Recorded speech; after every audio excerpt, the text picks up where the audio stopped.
সন্ন্যাস লাভ ও নামকরণ। জ্ঞানীগুরু নলিনীকান্তের আশ্রম জীবনে কঠোরতার মধ্য দিয়ে তার জীবত্ব নষ্ট করে আত্মার স্ফুরণ ঘটান। সংসার জীবনে নলিনীকান্ত শাস্ত্র অধ্যয়ন করেননি। গ্রাম বাংলার ছেলে বলে রামায়ণ, মহাভারত, ভাগবত পুরাণের কাহিনীগুলো জানতেন। বেদ, উপনিষদ ইত্যাদি কখনো পড়েননি। আশ্রম জীবনে প্রথমে কিছুদিন ছিল ব্রহ্মচর্যের পাঠ, পরবর্তীতে নিত্য গীতাপাঠ সহ উপনিষদ, বেদান্তাদি শাস্ত্র অধ্যয়ন ও ব্রাহ্মীস্থিতির পরিচয় লাভ ইত্যাদির অনুশীলন চলে। গুরুর মুখে শুনলেন ব্রহ্ম সত্য, জগৎ মিথ্যা।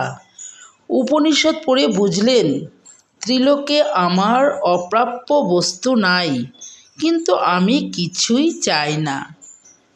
জয় গুরু। আজ এই পর্যন্ত।